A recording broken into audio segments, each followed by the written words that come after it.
काबिल एहतराम खैरतल जिले के सभी सम्मानित साथी, बुजुर्ग, नौजवान और हमारी मेवात विकास सभा जो हमारा संगठन है उसकी कार्यकारिणी की सभी सदस्यगण, प्रधान और पूर्व प्रधान, उन सबकी तरफ से मैं पहले तो जो खैरतल जिले के जिम्मेदार साथियों ने, आपने जो हमें एजाज बख्शा है, जो इज्जत दी है, उसके लिए मैं आपका धन्यवाद करता हूं, मशकूर हूं, ममनून हूं। साथियों, पहले मैं माफी भी चाहता हूं कि हमें 2 बजे यहाँ पहुंचना था और हम लेट पहुंच पाए हैं। उसके कई वजह हैं, कुछ इस तरह की हमारे पड़ोस के गांव में कुछ झगड़ा वगड़ा हो गया था तो उस मसबूलियत में हम लेट हो गए। आज जिस मकसद से हम यहाँ आए हैं, मेरे पहले हमारे साथी दीन मोहम्मद जी और अरशद भाई ने कुछ जानकारी दी है, तो ज़्यादा तफसील की मुझे ज़रूरत नहीं है, लेकिन ये चीज़ें, इनका एहसास और ये सोच हमारी क्यों बनी कि हम आपके बीच में आए और अपनी बात कहें। मेवात विकास सभा एक सामाजिक, धर्मनिरपेक्ष, जाति निरपेक्ष एक ऐसा संगठन है जो 36 बिरादरी के लिए, 36 बिरादरी के अमन चैन के लिए, भाईचारे के लिए, सामाजिक सौहार्द के लिए और प्रशासनिक लेवल पर अगर कोई गलत होता है उसका विरोध करने के लिए ये एक संगठन बनाया गया था। और उस मकसद को लेकर कि हमारे इलाके में जो हमारी लीडरशिप है वो कहीं ना कहीं, उसके कई सारे कारण हैं, कई बार कमजोर हो जाती है, या फिर मैं यूं कहूं कि राजनीतिक आदमी वो हर काम में अपनी राजनीति को कभी भूलता नहीं है। अगर वो मौत में जाएगा, किसी की शादी में जाएगा, किसी गमी में जाएगा, किसी पंचायत में जाएगा या कहीं प्रशासन के पास किसी काम के लिए जाएगा, तो कहीं ना कहीं वो अपनी राजनीतिक मकसद उसमें जरूर रखता है। तो इसलिए हमारे साथियों ने आज से बहुत पहले, जब हम इस काबिल भी नहीं थे, हम में से एक दो साथी हैं, सिर्फ दीन मोहम्मद और डीडी खान, जो उस वक्त के फाउंडर मेंबर हैं। एक संगठन बना था 1973 में जिसको 2200 के नाम से जाना जाता था। उस वक्त के जो नौजवान साथी थे, जो पढ़े लिखे थे, उन्होंने वो चीजें महसूस की कि समाज में सिर्फ नेतागिरी के पीछे रहना कोई अकल की बात नहीं है, क्योंकि जो हक की लड़ाई है वो नेता कई बार उसको नहीं लड़ पाता है, या वो पार्टी के दबाव आकर के कहीं ना कहीं इधर उधर हो जाता है। इसलिए हमारे पास एक सामाजिक ऐसा प्रेशर ग्रुप होना चाहिए जो हर मौके पर समाज के लिए, अपने कौम के लिए, अपने इलाके के लिए अपनी बात मनवाने की हैसियत रखे। और उस हैसियत के नाते वो संगठन बना। लेकिन वहाँ कई बार राजनीतिक नजर लगती है, कई बार राजनेता, उनको उनके पेट में दर्द बहुत जल्दी उठता है, गिल्टी फील बहुत करते हैं। जब समाज के लिए कोई बेहतर करने का प्रयास करता है तो हर आदमी को, वो हर संगठन को भी वो अपना प्रतिद्वंदी समझने लगते हैं, अपना मुखालिफ समझने लगते हैं।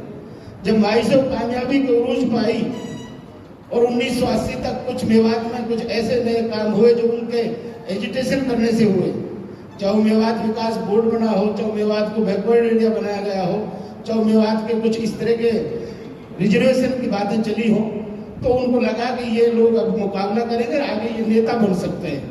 तो उन हमारे पढ़े लिखे साथियों को मुलाजमत दिला दी, नौकरी लगा दी, और उसके बाद वो संगठन फेल हो गया। फिर दूसरा संगठन बने, मेवात यूथ ऑर्गेनाइजेशन से बना। फिर उसमें कुछ कामयाबी की सूरत नजर आने लगी तो हसन मोहम्मद खानपुर को एमएलए बना करके उस संगठन को फेल कर दिया। फिर उसके बाद में मैसो बनी, और मैसो से पहले हमारे साथी, जिनमें मैं भी उनके पहुंच के कहीं लटका फिरता था, 1992 में तालीम की तरफ हम लोगों ने सोचा कि भाई हमारा इलाका अगर कहीं बराबरी की कोशिश करेगा और बराबर आने के प्रयास में कहीं सफल होगा तो वो तालीम के जरिए हो सकता है। तो हम लोगों ने एक मिशन चलाया था साक्षरता अभियान के नाम से, और उसमें कामयाबी जब सरकार को लगी तो 1996 में वो मिशन हरियाणा सरकार ने अडॉप्ट किया। पहले हमने अपने स्तर पर चलाया, फिर पूरे हरियाणा में चला और सरकार ने अपनी तरफ से चलाया। फिर एक मैसो नाम का संगठन बना। फिर 1995 में ये मेवात विकास सभा जो रजिस्टर्ड हुई है, कॉमरेड इस्लामुद्दीन रोपड़ा का और कई सारे साथी जो बेचारे अब दुनिया में नहीं, अल्लाह उनको जन्नत दे, उन्होंने इस तरह के संगठन बना करके दिया। उसमें हम सब साथी जुड़ते चले गए और कई ऐसे एजुटेशन हुए, कई ऐसी मसले और मौके आए। कहीं मेवात जिले की डिमांड थी, कहीं रेलवे की थी, कहीं पानी की थी, कहीं हॉस्पिटल्स की थी। लेकिन जब मेडिकल कॉलेज मिला तो उस वक्त वो हमारे मेवात से बाहर, सरकार की नीयत खराब हुई और बाहर जाने के लिए इनॉग्रेशन हो गया। तो इसी संगठन ने 47 दिन धरना दिया और उस धरने के बावजूद वो आज नल्लड़ में, नूहू में बना और बहुत सारे फायदे हमारे लोगों को मिले। जिले के लिए भी, जिले की डिस्ट्रिक्ट कोर्ट के लिए भी इन लोगों ने सर मुड़ाए थे, धरने पे बैठे थे। किसान आंदोलन के लिए सिर्फ 16,000 रुपये मुआवजा दे करके रोज का IMT की जमीन सरकार ने एक बार कर ली। लेकिन फिर जब धरना प्रदर्शन हुआ और होते होते 2011 में वहाँ 40 लाख रुपए का मुआवजा सरकार ने दिया। उसमें आज भी एजुटेशन चल रहा है। फिर जैसे गोपालगढ़ कांड हो गया, बहुत सारे ऐसे मसाइल आते गए। बीजेपी की सरकार बनी, उसमें कई सारे नई चीजें आने लगी जो पहले नहीं थी। जो लिंचिंग वगैरह, जैसे पहलू का हो गया, उमर का हो गया, रकबर का हो गया, एक छोरा उसका था बल्लभ पास का, कई सारे लिंचिंग के केस आ गए। उनके लिए भी हमें लड़ना पड़ा। लीगल एड एक बहुत बड़ा मसला था, हिंदू मुसलमान नहीं था, लेकिन इतना बड़ा मसला था। 2-3 मर्डर हो गए, बलात्कार हो गया, लूट डकैती। उसके बावजूद जो एजुटेशन किया, संघर्ष किया, तो उसमें जो हमारी बातें थी वो बनी। CBI से जांच भी हुई, उनको नौकरियां भी मिली, उसको 40 लाख रुपए मुआवजा भी मिला। बहुत सारी चीजें हमारी मिलाकर दोनों कितना था, 75 लाख, 45 लाख। मेरे कहने का मतलब है मुख्तर सी, क्योंकि वक्त आपको बहुत ज्यादा हो गया, मैं इसलिए कह रहा हूँ इन चीजों की जरूरत क्यों पड़ती है। तो जब ये बातें होते होते हमें महसूस हुआ कि ये चीजें हमें राजस्थान में करना पड़ता है। हमारे राजस्थान के भाई, हमारे यहाँ अलवर मेव पंचायत भी है, लेकिन वो मेव बोर्डिंग के बीच में सिकुड़ कर रह गई।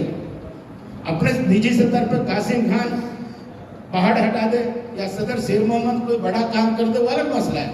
लेकिन संगठन के तौर पे मैं ये समझता हूँ कि वहाँ उस 4 दीवारी के अंदर है, और वो 4 दीवारी में वहाँ प्रधानी के लिए, उसके लिए वो लड़ना झगड़ना उनका चलता रहता है। लेकिन सामाजिक तौर पे बगैर लालच के, क्योंकि वहाँ उसमें कई चीजों का लालच जुड़ा हुआ है। वो आमदनी का जरिया भी है, प्रॉपर्टी भी है, मैं मुखातबत नहीं कर रहा, लेकिन बगैर खर्चा के, बगैर किसी नफा नुकसान के, बगैर अपने खर्चे से अपनी जान, अपना माल, अपना वक्त लगा करके अगर कोई संगठन है तो मेवात विकास सभा है। हमारे साथियों ने सोचा जब हम पूरे मेवात की बात करते हैं सिर्फ हरियाणा तक क्यों सीमित रहा जाए, इसलिए ये सोच करके हमने ये फैसला लिया इस बार। हमारे पड़ोस के जो भी जिले हैं, खैरतल जिला है, अलवर है, इधर भाई अपना डीग जिला है, पलवल है, फरीदाबाद है, गुड़गांव है, दिल्ली है, पूरा NCR में हम ये संगठन खड़ा करेंगे। और जैसे जैसे इलाके की जरूरतों के हिसाब से संगठन अपनी मांगों के लिए, और ये जो अभी सरपंच खूबी ने इस्लाम माशरे के ऊपर जो बात कही, पहले एक मीटिंग हो चुकी है और आगे भी एक मीटिंग होने जा रही है। सभा का ये नेचर भी है, इस संगठन का ये नेचर भी है। हमने इसके लिए 2013 से एक मुहिम शुरू की।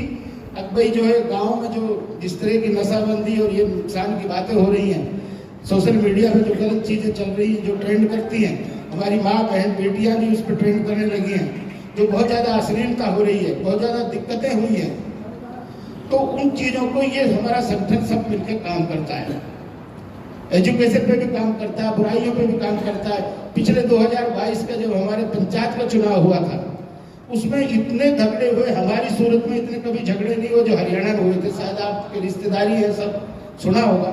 लेकिन मेवात विकास सभा ने जब बीड़ा उठाया, 40 गाँव में गए, 20 से 25 फैसले कराए, 15-20 मसले ऐसे रहे जो फैसले नहीं हो पाए, लेकिन वहाँ अमन कायम हुआ, झगड़ा बंद हुआ, फसाद एक गांव में 4-4, 6-6 बार जाना पड़ा। ये बहुत सारी जिम्मेदारियां हमारा संगठन ये जो बनेगा वो आप लोगों के बीच में रह करके हम सब मिल करके, हमारा एक मिशन है कि जहां हम हमारे इस इलाके में एडमिनिस्ट्रेटिव पार्शलिटी भी होती है, प्रशासन भी कहीं ना कहीं हमारे साथ भेदभाव करता है, राजनेता भी कई बार हमसे हमारे साथ भेदभाव करता है। तो सामाजिक संगठन की ये ताकत है, वो कुव्वत है, तो उसको वो खड़ा दिखता है प्रशासन को। अगर प्रशासन गलत करेगा तो वो बैठेंगे, वो धरना भी देंगे, वो मांग भी करेंगे और नारे भी लगाएंगे। तो बहुत सारी चीजें प्रशासन इसलिए नहीं कर पाता। अभी अरशद भाई जब बता रहे थे तो बीच बीच में कम से कम हरियाणा और नूंह जिले में तो ये असर है, कोई जब भी कोई गलत चीजें होती है तो सारे प्रशासन को पहले से ये लगता है अगर विवाद विकास सभा वाला आएंगे, धरना भी देंगे, लठ भी बजाएंगे, बैठेंगे भी। एनआरसी CA/NRC का जो कानून बनाया गया था, 2 ही धरने सबसे बड़े थे पूरे हिंदुस्तान में, एक ओखला दिल्ली का और एक बड़कली चौक हरियाणा का। लेकिन भाई बीच में एक ऐसी बीमारी का ऐलान हो गया, पूरे देश में लॉकडाउन हो गया, मजबूरन धरना हटाया, लेकिन उनका असर भी है। ऐसा नहीं कोई चीज मेहनत जाया नहीं होती। आज तक NRC लागू नहीं हुई, CA का कानून लागू नहीं हुआ। जिस तरह का विरोध हुआ, उस विरोध की कहीं ना कहीं उसका हमें रिजल्ट मिलता है। तो आज हम जो भी साथी यहाँ आए आपके बीच में, खाली ये जो पगड़ी और ये माला, एक्चुअली ये हमारा नेचर भी नहीं है। ये तो आपका बड़ापन है, आपकी रजा के लिए, आपके का मन खुश हो जाए, आपको लगे कि हमने अपने मेहमानों के, अपने भाइयों का स्वागत खिदमत की है। लेकिन हमारा नेचर नहीं है। समाज में पगड़ी बंधवाना ये नेता और उनको बड़े लोगों का काम है जो माला डलवाने का। आप और हम में कोई अंतर नहीं है। हम ऐसे आप जैसे भाई हैं, आपके भाई हैं, आपकी हमदर्दी में, आपकी मोहब्बत में, आपसे रिश्ता मजबूती के साथ सामाजिक कायम करने के लिए हम आए हैं, पगड़ी और माला के लिए नहीं आए। हम चाहते हैं कि हमारा ऐसा एक संगठन खड़ा हो जो हमारे लिए आवाज बने, हमारे लिए दीवार बने, हमारे लिए हथियार बने और हमारी लड़ाई को दिल्ली तक लड़े। जो चीजें हमारे साथ हमें नहीं मिल पा रही हैं उनके लिए हम संघर्ष करें और वो हासिल करें, और कहीं ना कहीं राजनेताओं को और प्रशासन को और सरकार को मजबूर करें। ये हमारा मकसद है और इस मकसद के तहत हम आपके बीच में आए हैं। मैंने मुख्तसर सा सभा और संगठन के बारे में आपको जानकारी दी। बहुत सारी बातें हैं, एक लंबी फहरिस्त है, बाद में हमारा आप सब मिलकर रहेंगे, वो सारी चीजें आपकी जानकारी में आएगी।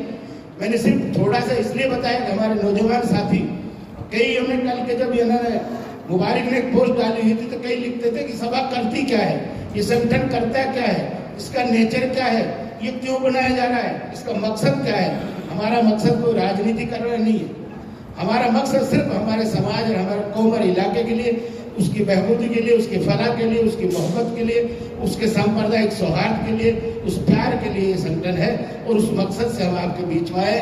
मैं उम्मीद करता हूँ आप जो इस तादाद में आप पहुंचे, एक उस पर कहीं ना कहीं आप उस सोच को बेहतर तरीके से जानते हो, उस मफाद को जानते हो, उस फायदे को जानते हो, इसलिए इन सब के बीच में आप आए और मैंने अपनी बात कही, आपने बड़े ध्यान से सुनी। मुझे उम्मीद है कि आप उस पर अमल करने की कोशिश करेंगे। अस्सलाम वालेकुम, जय हिंद, जय मेवाड़।